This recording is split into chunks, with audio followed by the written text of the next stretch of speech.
तेरा इतना साहस, मेरी आंखों के सामने तुमने माखन चुराया। कान्हा, कहीं जानकी और सावित्री सत्य तो ना कह रही थी? नाना मैया जी, मैंने ना चुराए हुए, वो आया था। मूर्ख समझती है मुझे? तेरे मुख पे लगा माखन सारी कथा कह रही है।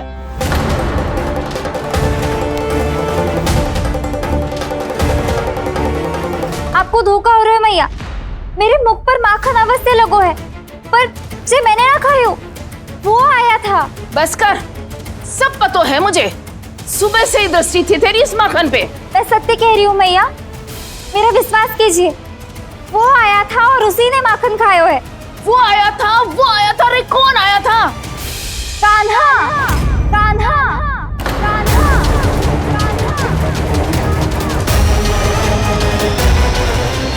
देखो मैं क्या लाई हूँ।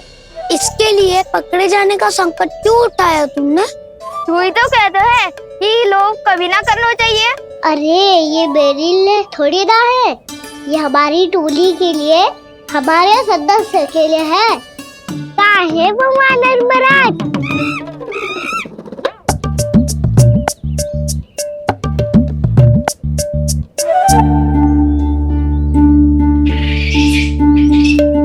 धन्यवाद वानर महाराज, अवश्य ही घर छोड़ के आए होंगे इसे। अब आप ये दो और ये लो।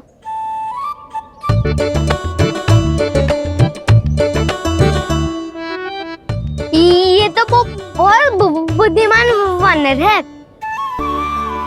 बाल बराबर बज गया तो तनिक और भी न बुझा था तो बहुत कुटाई हो जाती। आपको शीघ्र ही कुछ करना होगा। सुलक्षणा चाची स्त्रियों की टोली बनाकर उस व्यापारी को अपना वचन देने निकल चुकी हैं। मैंने कहा था ना, सूर्यास्त होने से पहले आएंगे, सब आएंगे। क्या होगा तुम सबको? हाँ, कोई भी कछु समझने को तैयार ही ना है। वहां वो सुलक्षणा से सभी के साथ उस व्यापारी को वचन देने जा रही है, और यहाँ तुम दोनों मेरे लल्ला पर, गोकुल के राजकुमार पर माखन चोरी का आरोप लगा रही हो। नारायण ही जाने अब क्या होगा गोकुल की स्त्रियों का। नारायण ही जाने अब क्या होगा गोकुल की स्त्रियों का। क्या हुआ प्रभु? किस सोच में डूब गए आप? कुछ कीजिए ना।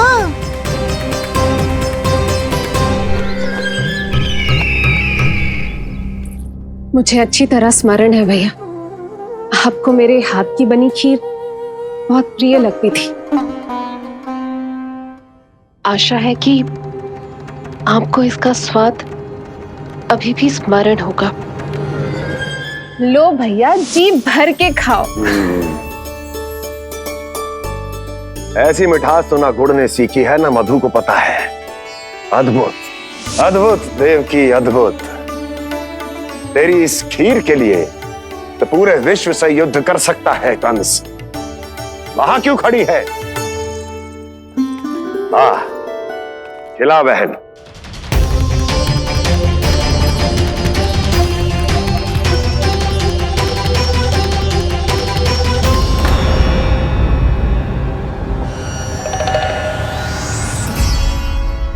चिंता की आवश्यकता नहीं है भैया, मैंने कोई विष नहीं मिलाया। नहीं, खिला।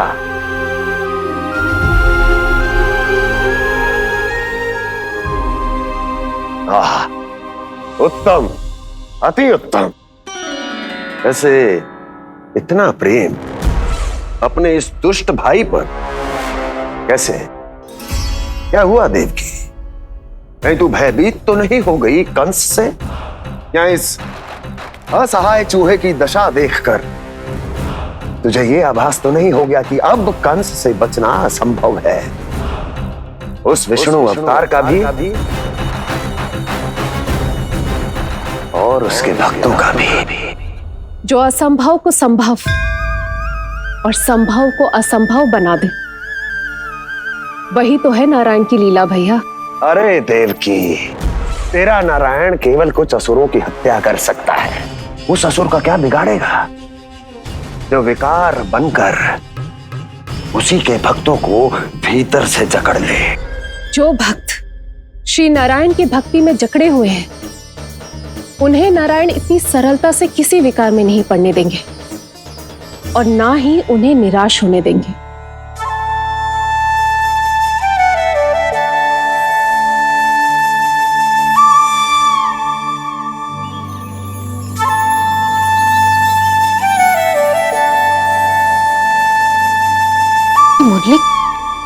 मुरली की धुन।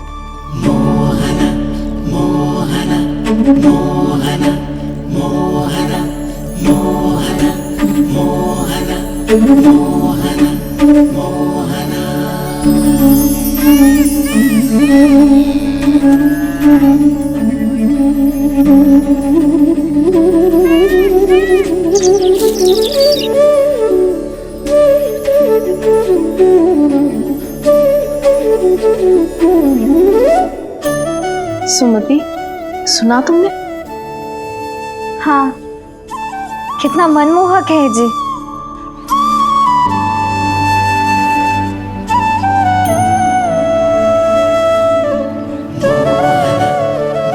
कान्हा,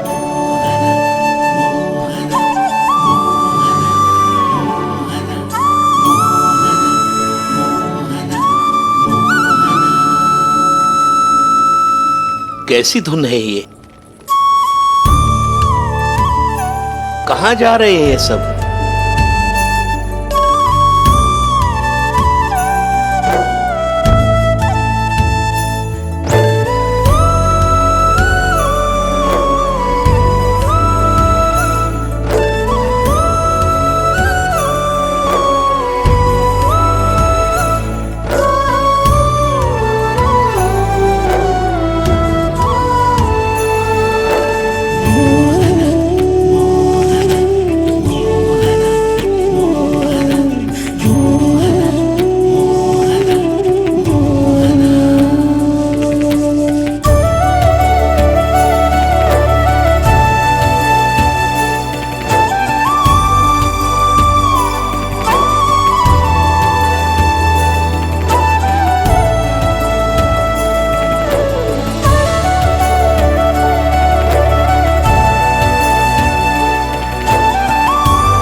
खीर तो केवल माध्यम था भैया।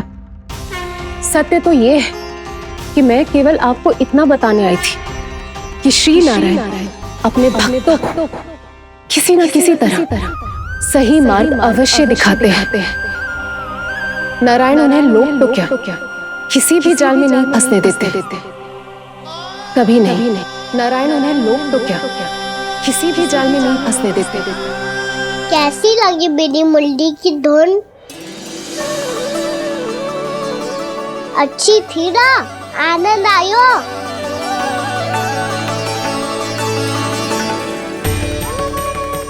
सच्ची में कान्हा, बहुत आनंद आयो।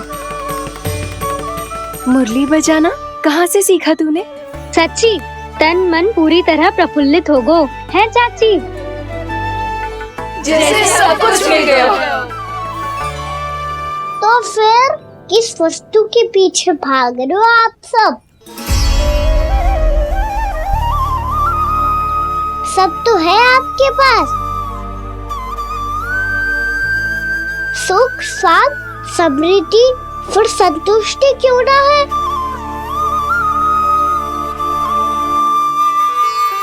मेरा नन्हा सा कान्हा इतनी समझदारी की बात कर रहे हैं।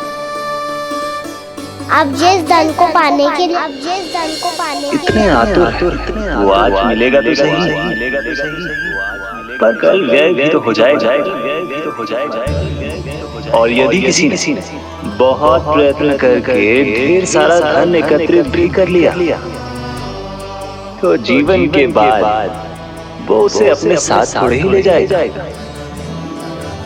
इस धरती पर जन्म लेने वाले सभी प्राणियों की सारी संपदा, यहाँ तक कि उनका तन भी समय आने पर मिट्टी में मिल जाता है।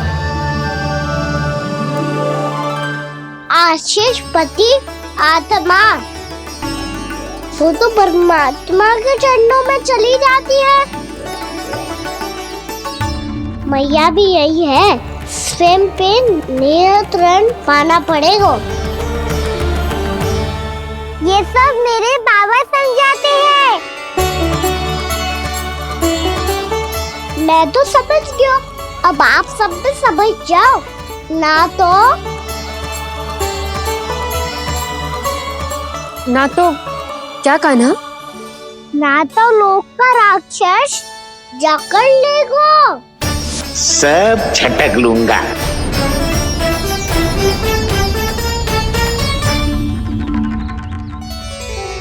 मैंने सही कहा ना बाबा? बात तो सही कह रहे हो है जी।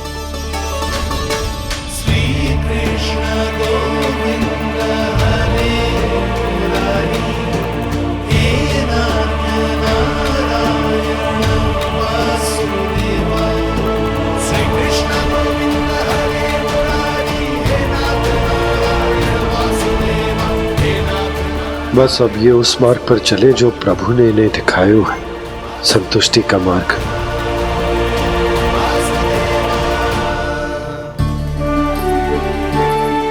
ठहरो।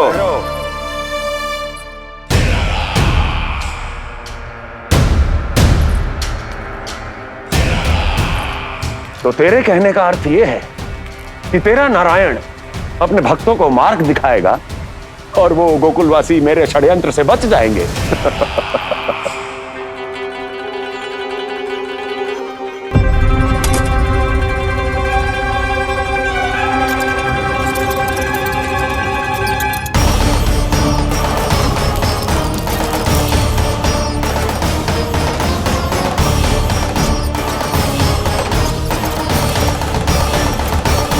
लोभ, तेरा नारायण चाहे कितने भी मार्ग दिखा दे, किंतु जब व्यक्ति के भीतर लोभ बस जाए, उसे तो स्वयं भगवान भी नहीं बचा सकता।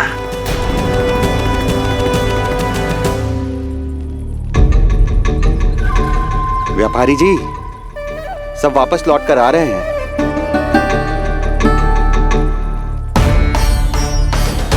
व्यापारी जी, ये रुक क्यों नहीं रही हैं? ये सीधी ही चली जा रही हैं। सब झटक लूंगा। मैंने कहा था ना, मैं अपनी चाल अंत में चलूंगा।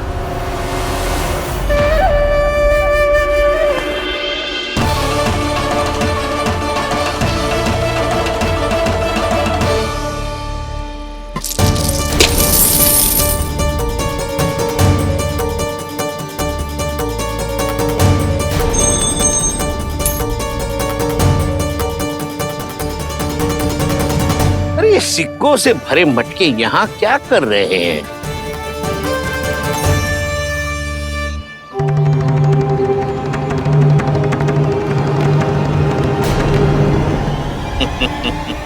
लगता है लक्ष्मी जी स्वयं आपके पास आना चाहती हैं।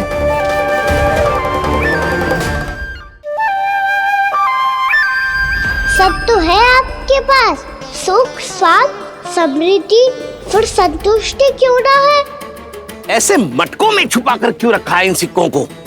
अरे पोटली में बांधिए, गोकुल वासियों को देना है कि नहीं? जाओ जाओ जाओ, चलो चलो, ये लो।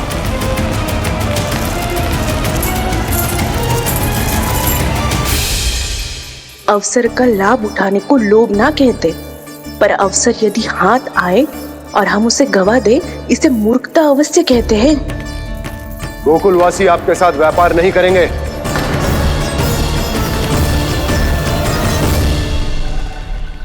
आप जा सकते हैं यहाँ से। गोकुलवासी मूर्ख थोड़ी ना है श्रीमान कि लक्ष्मी घर पर आ रही है और वे द्वार कवाक्ष बंद करके घर में ही दुबक के बैठ जाए और लक्ष्मी से कह दे कि आप नहीं आइए। ये अच्छी तरह जानते हैं श्रीमान कि धन इनका जीवन बदल सकता है। पुरुषों को सुख, शांति, ऐश्वर्य सब प्राप्त हो सकता है और महिलाओं को मिल सकते हैं नए नए वस्त्र, तरह तरह के आभूषण, जो चाहे वो। व्यापारी जी सही कह रहे हैं। इनके साथ व्यापार करने में बुराई क्या है? एक छोटी सी बात समझ में ना आ रही है आपके? अगर किसी को आपके साथ व्यापार करना होता तो अभी तक यहाँ आ चुके हो। तो श्रीमान, आप अपना समय व्यर्थ कर रहे हैं। अच्छा होगा कि आप शीघ्र यहाँ से चले जाएं। हाँ हाँ, मैं जा रहा हूँ श्रीमान, लेकिन ये सब लोग जानते हैं कि जीवन का सुख धन से होता है और मैं वही बांटने यहाँ आया हूँ। मुझे क्या पता था कि यहाँ के समृद्ध राज दरबार के लोग आम गोकुलवासी को समृद्ध होने देना ही नहीं चाहते। देखिए सेवकों, सारे सिक्के समेट लो, चलो। यहाँ किसी को लक्ष्मी जी का आशीर्वाद चाहिए ही नहीं। उठाओ।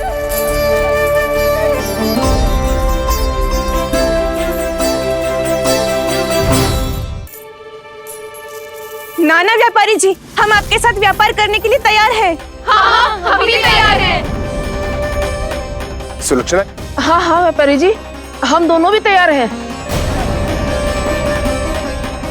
हम सबको आपके साथ व्यापार स्वीकार है।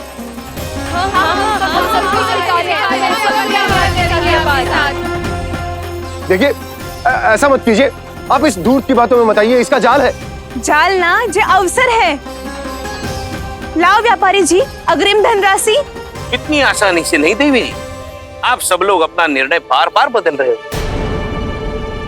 मेरी सिक्कों की पोटली लेने के बाद अगर आपने अपना निर्णय बदल लिया तो? ना ना, हमारा निर्णय अब अटल है व्यापारी जी, अब ना बदलेगो जे। मैं कैसे मान लूं?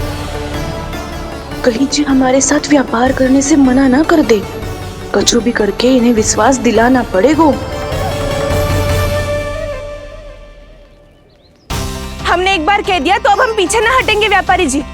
आप जो बोलेंगे हम वो करने को तैयार है। तो फिर लीजिए अपने आराध्य श्री नारायण के नाम की शपथ। आज से जितना भी दूध, दही, घी, माखन आपके यहाँ उत्पन्न होगा वो आप सिर्फ मुझे और केवल मुझे ही देंगे। नहीं सुलक्षणा, मैं श्री नारायण को साक्षी मानकर जब प्रण लेती हूँ कि आज से जितना भी दूध, दही, माखन मैं बनाऊंगी वो केवल आपको ही दूंगी।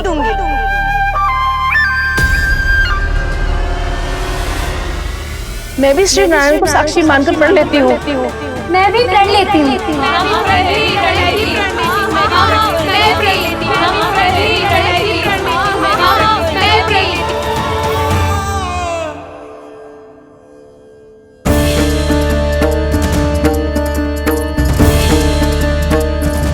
गाँव वालों को समझाने के चक्कर में बहुत बड़ी भूल कर दी मैंने।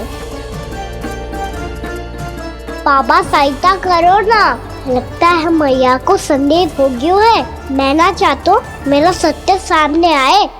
बाबा!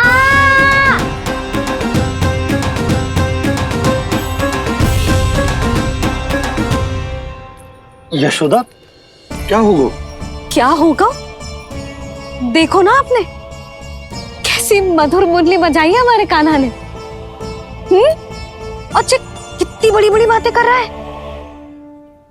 ये कोई सामान्य बात है? बाबा संभालो। सामान्य बात ही तो है यशोदा।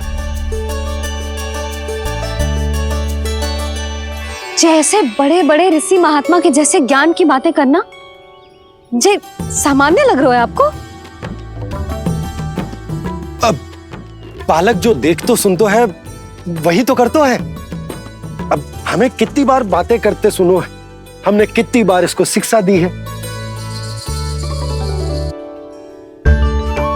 और अब तो यशोदा जे बाहर भी जाने लगो है। कितने नए नए व्यक्तियों से मिल तो होगो, नई नई बातें सीख तो होगो, है कि ना? सही कही थी जी आपने। बालकों का विकास घर पे बैठने से ना हो सकता।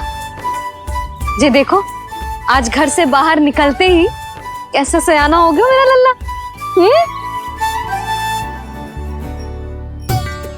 इन सब की तो मती ही मारी गई है, जो मेरे इतने समझदार लल्ला को माखन चोर बनाने पे तुली हुई है सबकी सब।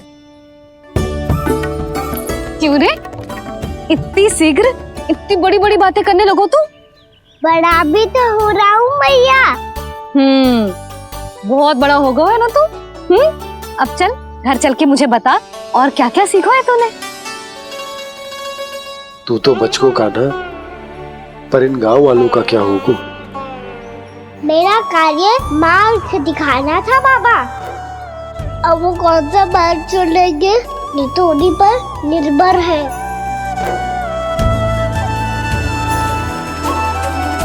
पहले आपने समझाओ, फिर मैंने समझाओ, अब तो कान्हा ने भी प्रवचन दे दियो। आशा है अब उनके समझ में आ जाएगी। किसी को कछु समझ में ना आए बहू। उस दूर के सिक्कों की खनक ने सबको अंधा और बहरा बना दिया। सबने श्री नारायण के नाम का प्रण लेकर उसे वचन देती हो। अब से अपना सारा दूध, दही, माखन सब कुछ केवल और केवल उस व्यापारी को ही देंगे।